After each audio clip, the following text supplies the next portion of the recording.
গাজীপুরে জাতির পিতা বঙ্গবন্ধু কলেজের এক ছাত্রকে প্রকাশ্যে কুপিয়ে হত্যার অভিযোগ উঠেছে পৌর ছাত্রলীগের সভাপতি ও একই প্রতিষ্ঠানের কয়েকজন শিক্ষার্থীর বিরুদ্ধে। এইচএসসি শিক্ষার্থীদের বিদায় অনুষ্ঠানকে কেন্দ্র করে সংঘর্ষে জড়ান ডিগ্রি তৃতীয় ও প্রথম বর্ষের ছাত্ররা। এর জেরে ডিগ্রি প্রথম বর্ষের ছাত্র আল আমিনকে হত্যা করেন তৃতীয় বর্ষের কয়েকজন ছাত্র, যার নেতৃত্ব দেন পৌর ছাত্রলীগ সভাপতি।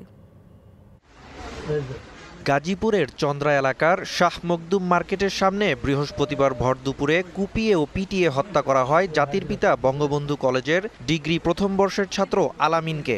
হামলার নেতৃত্ব দেন পৌর ছাত্রলীগের সভাপতি ও জাতির পিতা বঙ্গবন্ধু কলেজের ডিগ্রি তৃতীয় বর্ষের শিক্ষার্থী ইমন খান। গেল বুধবার উচ্চ মাধ্যমিক দ্বিতীয় বর্ষের শিক্ষার্থীদের বিদায় অনুষ্ঠানের আয়োজন করে ডিগ্রি দ্বিতীয় বর্ষের শিক্ষার্থীরা। ওই অনুষ্ঠানে ডিগ্রি প্রথম বর্ষের শিক্ষার্থীদের সাথে তৃতীয় বর্ষের শিক্ষার্থীদের সংঘর্ষ হয়। এর জেরে আল আমিন ও কামরুলের ওপর হামলা চালান ইমন ও তার সহযোগীরা। হাসপাতালে নেওয়ার পর আল আমিনকে মৃত ঘোষণা করেন চিকিৎসকরা। আল আমিনকে হারিয়ে শোকস্তব্ধ পরিবার ও এলাকাবাসী চান খুনের ঘটনায় জড়িতদের দৃষ্টান্তমূলক সাজা। আমি আমার ঔরজাত সন্তানকে হারিয়েছি, আমি এটা তীব্র প্রতিবাদ জানাই। আমি বিচার চাই, সুস্থ সুন্দর বিচার চাই মাননীয় প্রধানমন্ত্রীর কাছে। ওরা এরকম দিনে দুপুরে এরকম ম্যাচের সামনে এরকম করে মারলো, আমার ব্যস্ত একেবারেই অবুঝ ছিল। আল আমিন হত্যাকাণ্ডে ক্ষুব্ধ ছাত্রলীগের নেতাকর্মীরাও। বাতিল করা হয়েছে কলেজ শাখা ছাত্রলীগের কমিটি।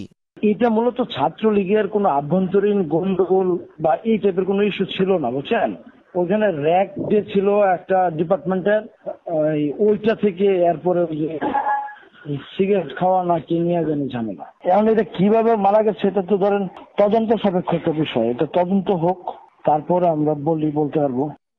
অভিযুক্তদের ধরতে অভিযান চলছে বলে জানিয়েছে পুলিশ। দুই পক্ষের একটা মারামারি হয়েছে, সেই মারামারিতে একটা ছেলে গুরুতর আহত হলে তাকে শ্রীফলতলী উপজেলা স্বাস্থ্য কমপ্লেক্সে নিয়ে আসলে এখানে ডাক্তার মৃত ঘোষণা করেছে। আসলে প্রকৃত ঘটনা এবং যারা এই ঘটনার সাথে সম্পৃক্ত আছে আমরা তদন্ত সাপেক্ষে প্রকৃত দোষীদেরকে গ্রেফতার করে আইনগত ব্যবস্থা গ্রহণ করব। শিক্ষা প্রতিষ্ঠানে শিক্ষার্থীদের নিরাপত্তা জোরদারের দাবি এলাকাবাসীর।